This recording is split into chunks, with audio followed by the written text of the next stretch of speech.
Hello friends. सो हमारे matrimonial remedies में दो इंपॉर्टेंट एस्पेक्ट्स को पढ़ना होता है। सबसे पहले हम लोग को पढ़ना होता है रेमेडीज़ में रेस्टिट्यूशन द कॉन्जुगल राइट, और देन हमें पढ़ना होता है जुडिशियल सेपरेशन के बारे में।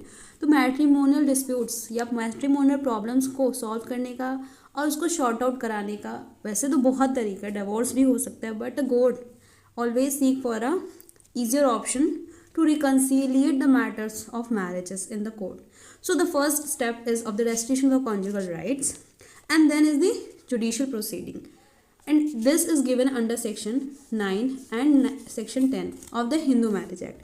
हिंदू मैरिज एक्ट के सेक्शन 9 और 10 हमारा बात करता है दो इंपॉर्टेंट एस्पेक्ट्स के बारे में। First one is the restitution of conjugal right, and दूसरा हमारा बात करता है जुडिशियल सेपरेशन। तो आज के लेक्चर में हम लोग कवर करेंगे रेस्टिट्यूशन ऑफ कॉन्जुगल राइट, और इसके साथ साथ कुछ इंपॉर्टेंट केस लॉस पढ़ेंगे।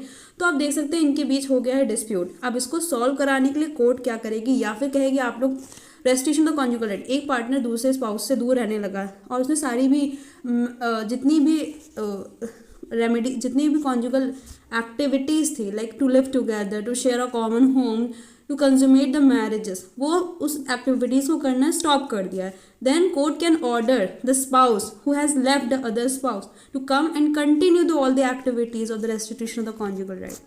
तो चलिए आज का लेक्चर स्टार्ट करते हैं। देखिए आज का टॉपिक तो मैट्रिमोनियल रेमेडीज़ के दो इंपॉर्टेंट एस्पेक्ट है। First is the restitution of the conjugal, section 9 बात करता है, 10 हमारा जुडिशियल सेपरेशन के बारे में बात करता है, और सेक्शन 13 हमारा डिवोर्स के बारे में बात करने वाले हैं। तो आज के लेक्चर में हम लोग पढ़ेंगे रेस्टिट्यूशन ऑफ कॉन्जुगल राइट। देखिए क्या होता है ना, एक मैट्रिमोनियल होम होता है जहाँ पर दोनों पार्टनर को रहना होता है as per after the marriage, but if the other spouse whether it is male या फिर मेल हो या फीमेल हो, वो मना कर देती साथ रहने के लिए, वो छोड़ के चली जाती है। देन कोर्ट एक स्पाउस आके कोर्ट में ये डिक्री मतलब ये ऑर्डर रिक्वेस्ट कर सकती है कि दूसरे स्पाउस को रिटर्न करने के लिए और सारी कंज्यूमेशन को स्टार्ट करने के लिए ऑर्डर कर सके। तो चलिए पढ़ते हैं। अंडर हिंदू मैरिज एक्ट 1955 इसका जो वेरी पर्पस है, इसका पर्पस है लीगली यूनाइट करना दो पीपल को, कि जो नए कपल है जिनकी नई शादी हुई है उनको सारे प्लेजर्स को, सारे पेन्स को, जितनी भी एक्टिविटीज़ होती हैं शादी के बाद, चाहे वो दुख हो चाहे सुख हो, सबको साथ में निभाने के लिए इसलिए शादी होती है। लेकिन अगर किसी वजह से कोई भी आपसी इमोशनल या फिर फिजिकल कोई भी प्रॉब्लम होने की वजह से अगर कोई स्पाउस रिफ्यूज़ करता है साथ रहने के लिए, और कोई मैट्रिमोनियल डिस्प्यूट अराइज हो जाता है मिसअंडरस्टैंडिंग की वजह से, और कोई भी पर्सपेक्टिव के डिफरेंस की वजह से हस्बैंड और वाइफ के बीच, तब कोर्ट ये प्रोवाइड करता है, क्या कहते हैं इसे कहते हैं मैट्रिमोनियल रेमेडी, जो कि होती है रेस्टिट्यूशन ऑफ कॉन्जुगल राइट, मतलब टू कंटिन्यू लिविंग टुगेदर। तो देखिए सेक्शन 9 हमारा बात करता है or restitution of conjugal right के, जुडिशियल सेपरेशन सेक्शन 10 बात करता है वाइड एंड वाइडेबल मैरिजेस, जो हम नेक्स्ट लेक्चर में पढ़ेंगे, वो हम लोग सेक्शन 11 और 12 में पढ़ते हैं, और डिवोर्स हमारा सेक्शन 13 और divorce by mutual consent 13B में पढ़ते हैं। तो जो आज का लेक्चर हमारा एक क्वेश्चन से हम लोग स्टार्ट करने वाले हैं, वो क्वेश्चन है क्या कोर्ट किसी इंसान को फोर्स कर सकता है कि वो अपने स्पाउस के साथ रहे। रेस्टिट्यूशन ऑफ कॉन्जुगल राइट का कॉन्सेप्ट इस सवाल शुरू होता है जब एक स्पाउस बिना रीजनेबल कॉज, एक और वर्ड नोट रखिएगा, विदाउट रीजनेबल कॉज, बिना किसी रीजन के दूसरे स्पाउस को छोड़ देता है, तब लॉ कहता है मैरिज सिर्फ इमोशनल बॉन्ड नहीं है, एक लीगल ऑब्लिगेशन है, लीगल रिस्पॉन्सिबिलिटी है। सेक्शन 9 हिंदू मैरिज एक्ट के थ्रू कोर्ट एक तरह से मैरिटल कोहेबिशन रिस्टोर करने की कोशिश करता है। लेकिन सवाल ये है क्या ये राइट या ये सबटल कोअर्जन, क्या ज़बरदस्ती किसी को इस चीज़ के लिए फोर्स करना क्या सही है, क्या ये पर्सनल लिबर्टी को, हमारी पर्सनल अथॉरिटी को के साथ इसका कन्फ्लिक्ट होता है। इस एनालिटिकल एंगल से आज हम रेस्टिट्यूशन ऑफ कॉन्जुगल राइट को समझेंगे। देखिए बहुत सारे लीगल सिस्टम में जो रेस्टिट्यूशन ऑफ कॉन्जुगल राइट है वो एक यूनिक रेमेडी सर्व करता है टू प्रिजर्व द सैंक्टिटी, जो मैरिज की पवित्रता है, ये जितने लंबे समय का बंधन है उसको प्रोटेक्ट करने के लिए, बाय इंकरेज करना किसको, कपल्स को जो रात साथ में रह के कोई प्रॉब्लम सफ़र करे। जब कोई भी एक स्पाउस दूसरे स्पाउस के मैरिटल होम को छोड़ देता है बिना किसी जस्टिफिकेबल रीज़न के, और या फिर अबांडन कर देता है, छोड़ देता है, परित्याग कर देता है, देन जो दूसरा पार्टनर है वो एक पिटीशन फाइल कर सकता है कोर्ट में, क्या ऑर्डर करने के लिए कि उनका कोहिबिशन और रिस्पॉन्सिबिलिटीज़ को शेयर करने के लिए वो ऑर्डर पास करे। While the judiciary can validate the necessity of this union through a decree, एक डिक्री ऑर्डर के थ्रू ये किया जाता है, लेकिन किसी को फिजिकली फोर्स नहीं किया जा सकता कि वो रिटर्न करे। अगर इन केस उसके साथ किसी भी तरह का फिजिकल अब्यूज़ या फिर इमोशनल या मेंटल टॉर्चर हो रहा है, देन उसको उस प्लेस में वापस जाने के लिए फोर्स नहीं किया जा सकता, बाधित नहीं किया जा सकता है।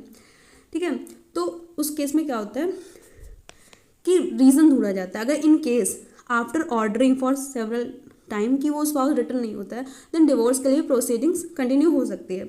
अगर इस जुडिशियल ऑर्डर को, किस ऑर्डर को, रेस्ट्रिक्शन ऑफ कॉन्जुगल राइट को बहुत सारे सालों तक रोका जाए, मतलब ना फॉलो किया जाए, तो ये एक लेजिटिमेट लीगल पाथे प्रोवाइड करते हैं एक फॉर्मल डिवोर्स के लिए। इस मैकेनिज्म को बैलेंस करने के लिए इसका जो मेन गोल है वो मेंटेन करना है फैमिली की यूनिटी को, एकता को, विथ लीगल प्रोटेक्शन। ऐसा इसका यही मतलब नहीं कि ज़्यादा से ज़्यादा डिवोर्स को प्रमोट किया जाए, इसका अल्टीमेट ऑब्जेक्टिव है कि प्रिजर्व किया जाए as much as possible the institution of the marriage. इसकी डेफिनेशन है कि रेस्ट्रिक्शन ऑफ कॉन्जुगल राइट एक मैट्रिमोनियल रेमेडी है।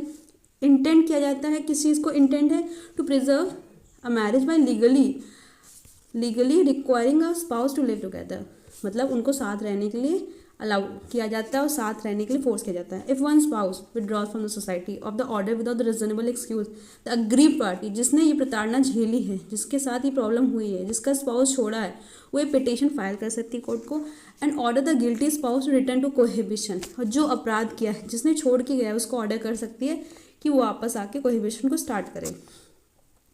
अब इसका जो कॉन्सेप्ट है, कोर है, वो यूनियन है। किस चीज़ का? एक दूसरे स्पाउस का। स्टैचुटरी बेसिस क्या है?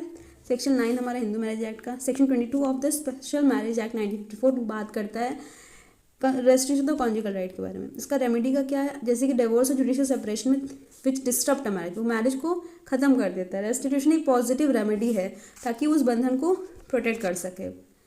अगर इसको ऑब्टेन करने के लिए क्या करना पड़ेगा? देखिए, इसको फाइल करने के लिए क्या क्या कंडीशन को सेटिस्फाई करना होगा। सबसे पहले इंपॉर्टेंट है कि दूसरा स्पाउस वो विड्रॉ कर गया हो सोसाइटी से, वो एकदम अलग हो गया हो सोसाइटी से, कोई भी रीजनेबल एक्सक्यूज़ नहीं, कोई वजह नहीं कि तुम मुझे छोड़ के क्यों गए, मतलब why you have left me, कोई रीजनेबल कॉज ना हो। बेफर्जी अगर कोई इंसान आपको छोड़ के चला जाता है without reasonable cause, then you can file a petition for the restriction of conjugal right. Truth statement, अब जो आपने स्टेटमेंट दिया है कोर्ट में, उसकी सच्चाई प्रूफ होनी चाहिए।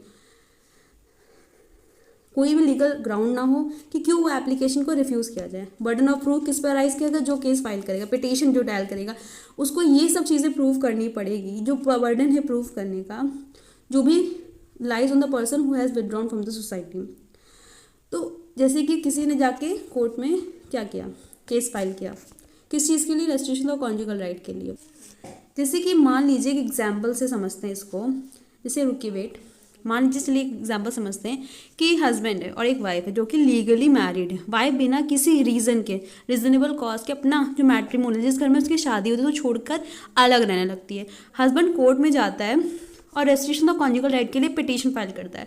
अब कोर्ट ये देखता है कि सेपरेशन का कोई वैलिड रीज़न है या नहीं। अगर कोर्ट को कोई रीजनेबल कॉज नहीं मिलता है तो जो कोर्ट डिक्री पास कर सकते हैं जिसमें वाइफ को हस्बैंड के साथ कोहिबिशन रिज्यूम करना पड़ता है, उसके साथ रहना कंटिन्यू करना पड़ता है और उसको डायरेक्शन दिया जाता है कि तुम्हें रहना पड़ेगा, फोर्स के थ्रू नहीं बल्कि मैरिज के लीगल ऑब्लिगेशन के बेसिस पे।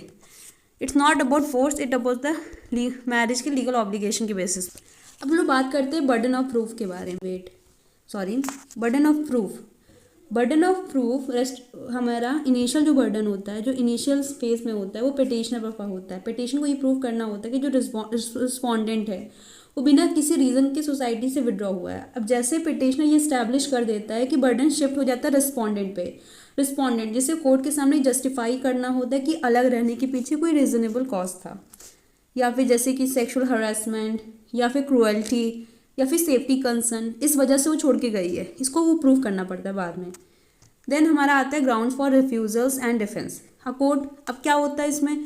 अगर कोर्ट में जाके हमारे जो रिस्पॉन्डेंट है ये सब प्रूव कर दे कि उन्होंने इसलिए छोड़ा क्योंकि उनके यहाँ मैट्रिमोनियल मिसकंडक्ट होता था, उनकी सास या ससुर कुछ अत्याचार करते थे, या फिर उनके साथ कुछ भी गलत ऐसा होता था जिससे उनकी लाइफ को डेंजर था, या फिर उनके साथ क्रुएल्टी हुई, उनको मारा गया, फिजिकली मेंटली टॉर्चर किया गया, या फिर उनको डावरी जैसे चीप चीज़ के लिए उनको मेंटली हरास किया गया, या फिर उनको कुछ अदर जैसे कि ग्राउंड फॉर अदर रिलीफ, अगर इन केस वो नहीं रिज्यूम करती हैं तो वो जुडिशियल सेपरेशन डिवोर्स के लिए फाइल कर सकती हैं। और स्पेसिफिक फेलियर्स क्या है?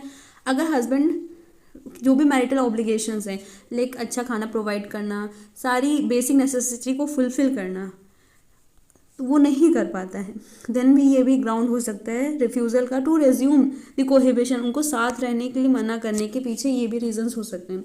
अगर पिटिशनर एक एडवांटेज ले रहा है, उनके साथ गलत कर रहा है, तो भी ये रीज़नेबल कॉज हो सकता है कि वो मना कर दें डिफेंस। अब देखिए, अब मैरिज को वायलेट करना, अब एक इम्पॉर्टेंट हमारा एक्सेप्शन है कि अगर किसी ने सेक्शन 5 क्लॉज 3 को वायलेशन किया, लाइक एज ऑफ मैरिज के प्रिंसिपल को फॉलो नहीं किया गया, जैसा कहा गया एज होनी चाहिए 21 या 21 plus for mails and 18 and 18 plus for females. In case किसी ने इससे छोटे मतलब एज में शादी की, इस एज का वायलेशन होने पे किसी भी तरह का आप रिफ्यूज़ नहीं कर सकते। किस चीज़ के लिए? कि हम रेस्ट्रिक्शन ऑफ कॉन्जुगल राइट को नहीं कंटिन्यू करेंगे। इसके लिए एक पनिशमेंट है हमारी सेक्शन 18 क्लॉज ए में, बट इसका कोई आप रिफ्यूज़ल नहीं है, तो बस इसमें यही समझना था। देन हमारा इन्फोर्समेंट ऑफ लिमिटेशन की इन्फोर्समेंट के बारे में। अब देखिए क्या क्या इसके, जैसे कि हमारा सेक्शन 9 के थ्रू जो इन्फोर्समेंट होता है रेस्ट्रिक्शन ऑफ कॉन्जुगल राइट के, उसके लिमिटेशंस क्या क्या हैं। सबसे पहला जो लिमिटेशन है वो मतलब कंडीशंस है, पहले स्पेसिफिक परफॉर्मेंस, मतलब कोर्ट यहाँ पर पेपर डिग्री मतलब is often refers to a paper decree, इसके लिए बस ये किताबी मतलब एक ये कागजी ऑर्डर है, ऐसा कुछ है नहीं कि आप किसी को फिजिकली फोर्स करेंगे कि वो जाके दूसरे इंसान के साथ रहना स्टार्ट करें। Like it is a powerless to force physical cohabitation और consummation of the marriage, you can't force someone to continue living together just by forceful. इसका मेथड ऑफ इन्फोर्समेंट है through the attachment of property, in some case punishment for the contempt of the court. अगर किसी ने court के order का contempt किया उसके लिए पनिशमेंट इन सम केसेस, ठीक है। देन है हमारा मेंटेनेंस, इन केस अगर कोई आता नहीं, अलाउ नहीं होता साथ में रहने को, सेक्शन 25 के थ्रू इन मेंटेनेंस भी ग्रांट किया जाता है शॉर्ट पीरियड में, जब तक हमारा डिवोर्स कम्प्लीटली हो नहीं जाता। इसके लिए कॉन्स्टिट्यूशनल वैलिडिटी के लिए इसमें कुछ इंपॉर्टेंट केस लॉज है जिसको आप नोट कर सकते हैं, उसके बारे में डिटेल लेक्चर हमारे नेक्स्ट सीरीज में पढ़ेंगे। सबसे पहले जो केस लॉ है वो टी सरिथा वर्सेस वेंकट सुब्बैया 1983, जिसमें आंध्र प्रदेश हाई कोर्ट ने initially held the section to be unconstitutional. इसमें ये भी कहा गया था कि राइट टू प्राइवेसी सेक्शन 21 मतलब आर्टिकल 21 का वायलेशन है, कि हमारी पर्सनल लिबर्टी को ये वायलेशन है। फिर दिल्ली हाई कोर्ट ने हरिवंदर कौर वर्सेस हरमेन सिंह में दिल्ली हाई कोर्ट टूक a non confirming view supporting the provision. कुछ लोगों ने इसको सपोर्ट भी किया, कुछ ने इसके अगेंस्ट भी कहा कि आप किसी को फोर्स नहीं कर सकते। तो कहीं ना कहीं इसके बारे में डिटेल नेक्स्ट लेक्चर में डिस्कस करेंगे। देन हमारा लिंक टू डिवोर्स, अब इसका कैसे एक संबंध है डिवोर्स से। अगर कोई डिग्री पास होती है रेस्ट्रिक्शन ऑफ कॉन्जुगल राइट्स की but not compile with for a period of 1 year, अब किसी को कहा गया कि आपको साथ में रहना है, ऑर्डर किसी ने जैसे कि सोसाइटी से विड्रॉ किया, अब वो दूसरा स्पाउस जाता है कोर्ट में, वो कहता है कि कोर्ट मतलब पिटिशन फाइल करता है कि to continue living together cohabitation start करे as per the section 9 of the Hindu Marriage Act, but the other party does not started living together. 1 साल तक यही चीज़ चलती रही, it becomes a formal ground for the divorce. अब इस ground पे कोर्ट में जाके कोई भी डिवोर्स ले सकता। अब जैसे देख सकते कपल थे, ठीक है, फिर एक दोनों अलग हो गए, सेपरेशन हो गया, स्पाउस अलग अलग रहने लगे, फिर वो कोर्ट में जाता है एक स्पाउस, वो सेक्शन 9 के through restriction of conjugal right के लिए डिग्री पास करवाता है। अब even after 1 year they do not start living together, ये 1 साल तक चलता है। फिर सेक्शन 13 क्लॉज 1A के थ्रू डिवोर्स कोर्ट ग्रांट करती है। अब देखिए इसमें क्या होता है, जब आइदर द हस्बैंड या फिर wife without reasonable cause withdraw कर जाती है सोसाइटी से, अब जो पार्टी एग्रीव्ड होती है वो जाके कोर्ट में पिटीशन फाइल कर सकती है डिस्ट्रिक्ट कोर्ट में to for the continuous restriction conjugal right. अगर कोर्ट जाके सारे सच्चाई जान जाता है, मतलब उसको पता चल जाता है, प्रूफ एविडेंसेस की सर्टेनिटी प्रूव हो जाती है, तो क्या हो सकता है, उन सब पिटीशन में कोई भी लीगल ग्राउंड नहीं होगा, why the application should not be granted. अब वो रेस्टिट्यूशन ऑफ कॉन्जुगल राइट को अलाउ कर देंगे कोर्ट। अब देखिए जहाँ भी क्वेश्चन अराइज होता है, कोई भी रीजनेबल कॉज था विड्रॉ करने के लिए कि नहीं था, जो बर्डन है प्रूफ करने का वो on the person who has withdrawn from the society, but वो जो बर्डन होगा वो जो सोसाइटी से विड्रॉ करेगा उस पर लाई करेगा। अब देखिए Sushila by versus Prem Narayan case के बारे में पढ़ते हैं। This case clarifies the physical and social requirement for withdrawal from the society, जो कि ज़रूरी है, प्री रिक्विजाइट है फॉर रेस्ट्रिक्शन ऑफ पिटीशन। अब देखिए सिचुएशन क्या थी, अगर किसी ने अपने वाइफ को डिजर्ट कर दिया, दूर हो गया, अब husband become completely unresponsible toward the her. अगर किसी ने अपनी वाइफ का परित्याग कर दिया, उसे रहने उसके सारी केयर के पीछे अनरिस्पॉन्सिबल हो गया, अब इसमें कोर्ट क्या कर सकती है कि this total lack of response was sufficient evidence, ये सफिशिएंट एविडेंस था कि husband has withdrawn from the society of his wife. उस सोसाइटी के किस सोसाइटी के बारे में बात कर रही है, जो हस्बैंड और वाइफ के बीच की जो रिलेशन होता है उस पे वो विड्रॉ कर दिया। अभी जो वाइफ की पिटीशन थी रेस्ट्रिक्शन ऑफ कॉन्जुगल राइट की, वो सक्सेसफुली अलाउड थी। अब हम पढ़ने वाले हरविंदर कौर वर्सेस हरमिंदर सिंह के बारे में। देखिए सिचुएशन क्या थी, court had found the wife had deliberately broken up the matrimonial home. अब उसने घर ही तोड़ दिया, मतलब वहाँ पर इतनी ज़्यादा उसने कलेश कर दिया कि घर बिखर सा गया। तो उनको साथ में रहना बहुत ही डिफिकल्ट हो गया, तो उन्होंने अपनी जो एक शादीशुदा ज़िंदगी थी उसको ख़त्म कर दिया। The court noted that there was a withdrawal not just from sexual intercourse but from the cohabitation, साथ रहने को भी रहना बंद कर दिया। तो अब कोर्ट क्या करती है, court had non conforming league compare to the Andhra Pradesh high court agency support the validity of matrimonial remedy. अब इसके थ्रू भी आपको matrimonial remedy of restriction of conjugal right granted की जा सकती है। तो अब इसके इस लेक्चर की समरी पढ़ते हैं। पेपर डिक्री है, केवल कागजी है, मतलब कागजी है। देखिए शॉर्ट में समझते हैं इसको। पेपर डिक्री इसलिए कहा जाता है क्योंकि इस डिक्री को प्रैक्टिकली इन्फोर्स नहीं किया जा सकता। कोर्ट स्पाउस को ये कह सकता है कि वो अपने पार्टनर के साथ कोहिबिशन रिज्यूम करे, स्टार्ट करे, लेकिन कोर्ट किसी को फिजिकली या इमोशनली फोर्स नहीं कर सकता कि वो साथ रहे। इसलिए ये पेपर डिक्री है, तरह है, सिर्फ पेपर पर एग्जिस्ट करती है, रियल लाइफ में कंपलसरी एग्जीक्यूशन पॉसिबल नहीं है। तो इस डिक्री का पर्पस है रिकंसाइलेशन होता है, पनिशमेंट नहीं। अगर समझौता आपसी तालमेल बन जाता है देन ओके, अगर नहीं होता है तो इसके लिए कोई पनिशमेंट नहीं है। अगर डिक्री फॉलो नहीं होती, अगर ऑर्डर फॉलो नहीं होता है तो इसका इनडायरेक्ट इफेक्ट होता है, जिससे डिवोर्स के ग्राउंड या मेंटेनेंस का राइट्स पर इम्पैक्ट। तो इसी के साथ मैं इस लेक्चर को एंड करती हूँ। टिल देन अब ब्रिज टू डिवोर्स, हाँ ये एक ब्रिज माना जाता है डिवोर्स के लिए, कि ये मतलब ये पाथवे है डिवोर्स। तो टिल देन अब इसी साथ I just want to thank you for watching this lecture. Till then, keep learning, keep watching and keep sharing. Stay tuned, stay connected, stay happy. Bye bye.